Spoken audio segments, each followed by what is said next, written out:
Assalamu alaikum everyone. I'm Dr. Muhammad Zahid and today we will discuss about the white blood cells, their different types and the quantitative abnormalities we normally encounter in everyday practice. Okay, so the white blood cells are the defenders of the human body. They protect us against invading microbes, and for this purpose we normally have about 4,000 to 11,000 of white blood cells in each cubic millimeter of blood. Okay, among these 4 to 11,000, the average is 7,000 per cubic millimeter.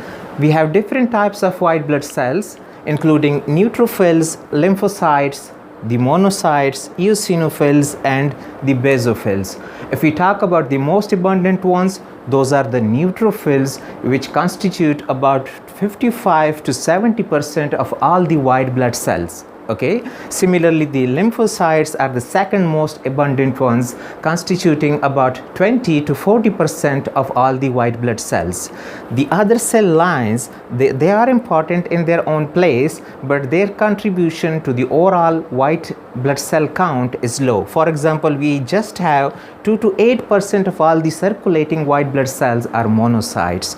Similarly, the eosinophils are just 1 to 4% of all the circulating white blood cells. Okay, the basophils are the least abundant ones. Okay, and they contribute about 0.5 to 1% of all the white blood cells. Okay, so this is a general breakdown of all the white blood cells in circulation. However, we normally have about 4,000 to 11,000 of them to be able to serve their function, and these counts are highly crucial. Okay, these counts are subject to fluctuations. They may drop or they may increase in certain situations, and we need to have a fairly good idea about that. Okay, any drop below 4,000 per cubic millimeter of white blood cells is what we call leukopenia. Okay, and the resultant effect is self-explanatory. They are supposed to protect us against invading microbes. So if the counts are low, so definitely the immunity against infections is impaired or compromised depending upon the severity of the drop. Okay, so normally we experience leukopenia in the setting of exposure to radiations like X-rays, CT scans, or gamma rays, or exposure to some of the therapeutic drugs or chemicals like benzene may cause leukopenia, but more often they are usually consumed in the setting of invading infections. Okay, the leukocytes kill the invading microbes, and the invading microbes do the same. So whenever we have an overwhelming infection, a severe infection, the white blood cells count may drop, resulting in leukopenia. The other side of the story, they may increase in the setting of infection. They are supposed to protect us against invading microbes. So it is very normal for the white cell count to increase in the setting of infection. Rather, as a general rule, an increase in white cell count is a marker of infection unless proved otherwise. Okay, so whenever the leukocyte count increases beyond 11,000 per cubic millimeter, we call this situation or this state as leukocytosis. And there are closely related terms like leukemioid reaction and leukemia we will discuss. Okay, whenever the white blood cell count increases in the setting of infection, we call it leukocytosis. It is a normal response of the body. It is a benign event to enable the body to fix the threat. Okay, so in the setting of infections, it is quite usual. However, an increased white cell count is not always in the setting of infections. We have certain physiological states where the white cell count may actually increase without any infection. Okay, so we need to be cautious in interpreting those situations. For example, the newborns, the neonates, they tend to have a higher white cell count as compared to their adult counterparts. In fact, the normal cell count in adults is 4 to 11 thousandths per cubic millimeter, and neonates usually have white cell count in the order of 9 thousandths till up to 30 thousandths per cubic millimeter. So if you see a newborn or a neonate and they have a higher white cell count, this is not necessarily due to infection. Secondly, pregnancy is a physiological state.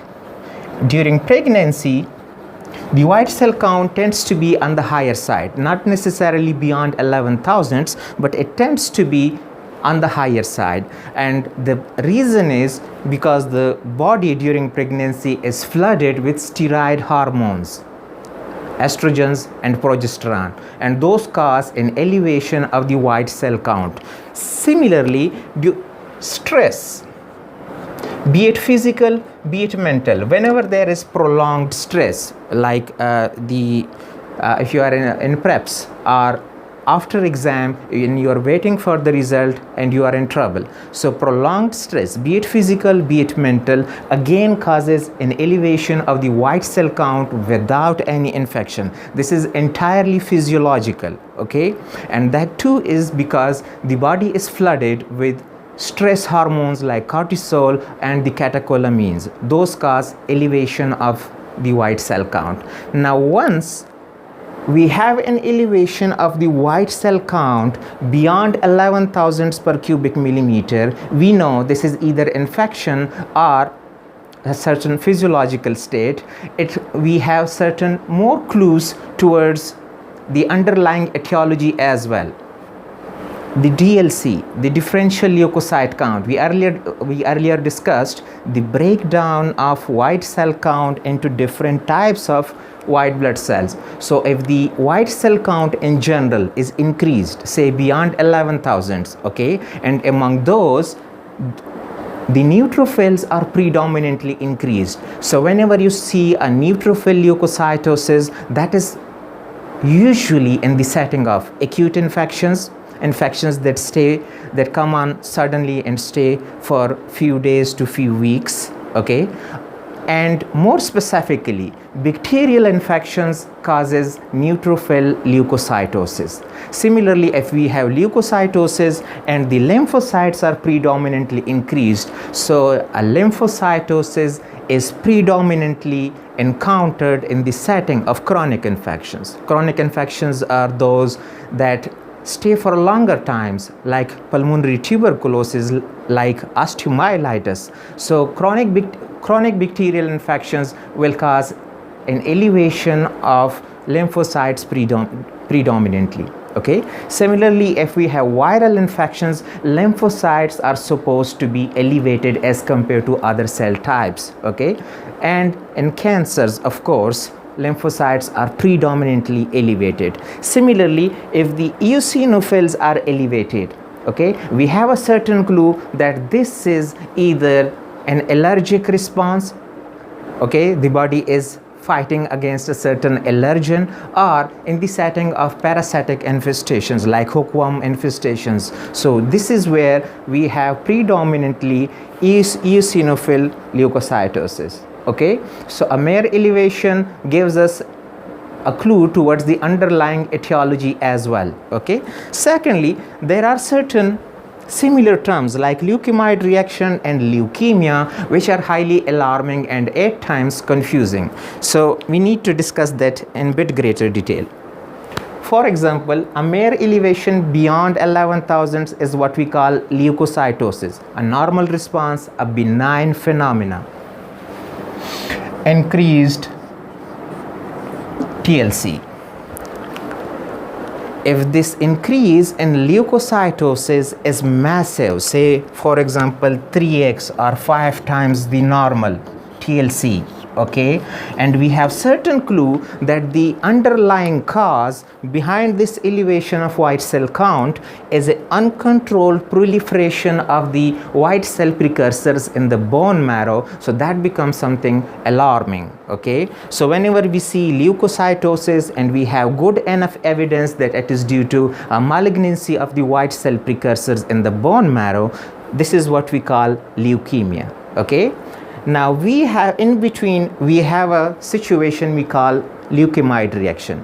while we discussed elevation of white cell count in the setting of infection is a normal response. Okay, 8 times we have a higher than normal or anticipated white cell response. So for example, during infection, if the TLC goes to say 15,000 per cubic millimeter or 20,000 or 25,000 per cubic millimeter, we call it leukocytosis.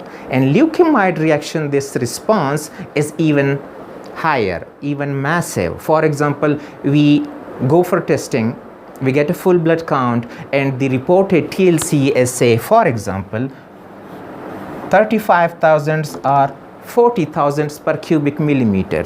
Now, this is where we just begin to scare about the possibility of malignancy. Okay, because the elevation in TLC is high enough to raise suspicion of malignancy, even though the leukemioid reaction is a benign variant, is a normal response like normal leukocytosis. Okay, so at this point we need to have to order further investigations to be able to settle the dispute that whether it is leukemia or it is a severe form of normal leukocytosis. So this is what you need to take care of while interpreting full blood count results, particularly the white cell count results. Okay. Well, a frequently asked question, students keep on approaching me to tell them the exact cutoff values, that what actually qualifies, what magnitude of increase actually qualifies leukocytosis, leukemioid reaction or leukemia. So you may have certain cutoff values. Just a mention of those cutoff values in your textbooks, but this is not logical to define it that way. Okay, to be able to label it as leukocytosis or leukemioid reaction or leukemia, you need to have certain investigations. Okay, this is not a blind procedure that you have a certain level and you go for a diagnosis of leukemia straight away. Okay, that can cause problems. So a logical way is, for example, in leukemia, usually, for instance, okay, that is not the exact way, but usually we have the white cell count in the order of 100,000 per cubic millimeter or higher. Okay, so if you see such a white cell count, there is a higher chance for it to be due to leukemia or malignancy of the white cell precursors in the bone marrow. Okay, but still, if you have an encounter with the same patient, it definitely started at some point. You had an encounter with the same patient at an earlier stage where it was 11,000 per cubic millimeter, but that still is leukemia. Okay, so this is what I want to say. Don't go for the cutoff values. There is nothing like cutoff values in differentiating the leukocytosis, leukemioid reaction or leukemia. It will need further elaboration through appropriate testing. Okay, now we move on this part. The leukemia needs some more detailed discussion. We move on to the second part to discuss leukemia. Stay tuned for that in the next lecture.